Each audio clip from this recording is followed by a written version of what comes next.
Hello अस्सलाम वालेकुम। आज का जो मेरा टॉपिक है, वैसे हमने जो पिछले टॉपिक्स पढ़े थे उसके अंदर हमारा सेल था, टिश्यूज़ थे और जो है एनाटॉमी फिजियोलॉजी की डेफिनेशन थी। तो आज जिस टॉपिक को हम पढ़ेंगे वो होगा हमारा ह्यूमन बॉडी के अंदर जो फिजियोलॉजिकल फंक्शंस हो रहे होते हैं। हमने पढ़ा था ना फिजियोलॉजी की डेफिनेशन। उसके अंदर क्या था कि जो फिजियोलॉजी है उसकी जो मीनिंग है या उसकी डेफिनेशन जो है वो ये है कि जो ह्यूमन बॉडी के अंदर फंक्शनल जो प्रोसेस हो रहा है वो हमारा फिजियोलॉजी के थ्रू हो रहा है। तो हम ह्यूमन बॉडी के अंदर जो सिस्टम्स हैं वो फंक्शंस हो रहे हैं, किस तरह से हो रहे हैं, किससे वो मैकेनिज्म चल रहा है, आज हम इस हवाले से थोड़ा पढ़ेंगे। तो हमने पढ़ा था सेल्स जो हैं, जब दो या दो से ज़्यादा सेल्स मिलते हैं आपस में तो वो टिश्यूज़ बन जाते हैं।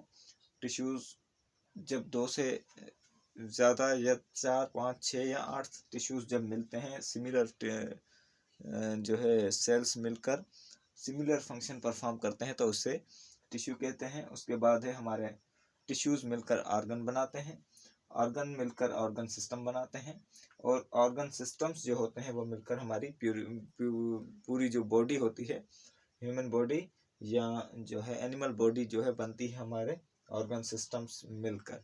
तो आज हम देखते हैं कि कितने सिस्टम्स होते हैं हमारी बॉडी के अंदर। तो there are 12 system in human body. तो 12 सिस्टम्स होते हैं हमारी बॉडी के अंदर। तो सबसे पहला नंबर कौन सा है? Skeletal system. स्केलेटल सिस्टम जिसके अंदर हमारा जो स्केलेटन है उसकी स्टडी होती है। स्केलेटन यानी हमारा जो ढांचा, बोनी स्केलेटन। स्केलेटन बोनी या बोनी स्केलेटन, जो बोन्स होती हैं उनकी स्टडी, या बोन्स के जो नाम कितने हैं, उनकी जो लोकेशन क्या है, उनकी जो है पार्ट्स कौन से होते हैं, इस हवाले से। उसके बाद है यूरिनरी सिस्टम। यूरिनरी सिस्टम में हमारा जो यूरिन से रिलेटेड जो स्टडी होती है, या यूरिन के जो ऑर्गन्स होते हैं, यूरिनरी ऑर्गन्स की स्टडी, उनका फंक्शन कैसे हो रहा है, यूरिन कैसे बन रहा है और कैसे जो है ये मैकेनिज्म चल रहा है, हमारा फिल्ट्रेशन ऑस्मो रेगुलेशन का जो प्रोसेस है वो किस तरह से चल रहा है, तो वो जो है हम यूरिनरी सिस्टम के अंदर पढ़ते हैं। उसके बाद है हमारा मस्कुलर सिस्टम।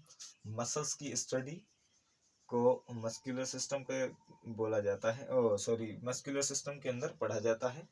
उसके बाद है रेस्पिरेटरी से मुराद जो हमारा सांस लेने का निज़ाम है, निज़ाम तनफ़ुस, उसे जो है हम पढ़ते हैं रेस्पिरेटरी सिस्टम के अंदर, उस मैकेनिज्म को।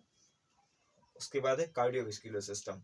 ये है कार्डियो और वेस्कुलर, हमारा जो हार्ट है वो किस तरह से कर रहा है, कैसे इसका मैकेनिज्म चल रहा है, वो हम कार्डियोवैस्कुलर सिस्टम के अंदर पढ़ते हैं। उसके बाद है डाइजेस्टिव सिस्टम, निज़ाम एंजाम। डाइजेस्टिव सिस्टम के अंदर जो चीज़ हम खा रहे हैं उनकी डाइजेशन कैसे हो रही है वो हम देखते हैं इसके अंदर। डाइजेस्टिव सिस्टम के अंदर डाइजेशन वगैरह का प्रोसेस जो है, यानी जो चीज़ हमने ओरली खाई और उसकी एलिमिनेशन होने तक का जो प्रोसेस होता है वो हम डाइजेस्टिव सिस्टम में पढ़ते हैं। उसके बाद है मेल रिप्रोडक्टिव सिस्टम। जो मेल के रिप्रोडक्टिव ऑर्गन्स है उसके हवाले से जो स्टडी होती है वो हमारी मेल रिप्रोडक्टिव सिस्टम के अंदर होती है। उसके बाद है फीमेल रिप्रोडक्टिव सिस्टम। तो फीमेल रिप्रोडक्टिव के अंदर फीमेल जेनिटल ऑर्गन्स जो होते हैं वो आ जाते हैं, उनके जो फंक्शनल स्टडी है उसको जो है फीमेल रिप्रोडक्टिव सिस्टम के अंदर पढ़ा जाता है। उसके बाद है लिम्फेटिक सिस्टम। लिम्फेटिक हमारी बॉडी के अंदर जो लिम्फ नोड होते हैं उनकी स्टडी को जो है लिम्फेटिक सिस्टम के अंदर पढ़ा जाता है। और हमारी बॉडी के अंदर एक फ्लूइड भी होता है, लिम्फेटिक फ्लूइड। उस फ्लूइड की जो प्रोडक्शन है या वो फ्लूइड हमारे बॉडी के अंदर क्या फंक्शन परफॉर्म करता है, तो उसकी जो स्टडी होती है वो लिम्फेटिक सिस्टम के अंदर होती है, फ्लूइड या लिम्फेटिक फ्लूइड। उसके बाद है एंडोक्राइन सिस्टम। एंडोक्राइन सिस्टम हमारी बॉडी का मोस्ट इम्पोर्टेंट सिस्टम है।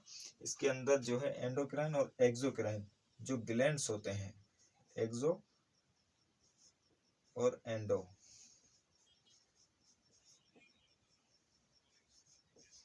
एंडोक्राइन ग्लैंड्स जो होते हैं, ग्लैंडुलर जो फंक्शन होते हैं, उनकी जो स्टडी होती है वो हमारे एक्सोक्राइन ग्लैंड एंडोक्राइन सिस्टम के अंदर होती है। उसके बाद है नर्वस सिस्टम।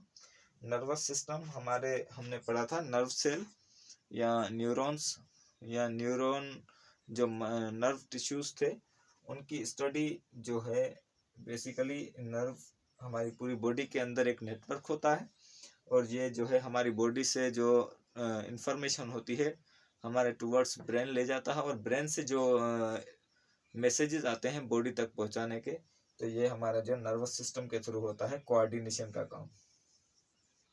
कोऑर्डिनेशन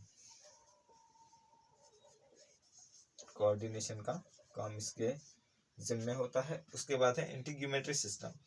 इसका मतलब है इंटीग्यूमेटरी सिस्टम, ये हमारा टर्मिनोलॉजी का वर्ड है और इसके अंदर हमारे जो स्किन, नेल्स एंड जो हेयर्स होते हैं उनकी स्टडी, उनके फंक्शनल स्टडी को इंटीग्यूमेटरी सिस्टम के अंदर पढ़ा जाता है। Thank you guys, I hope कि आपको ये वीडियो इंफॉर्मेटिव लगेगा और अगर आपको ये वीडियो अच्छा लगे तो इसमें लाइक, शेयर और वीडियो को पूरा वॉच करना और आपके कोई कमेंट हो तो वो भी आप बता देना। Thank you guys.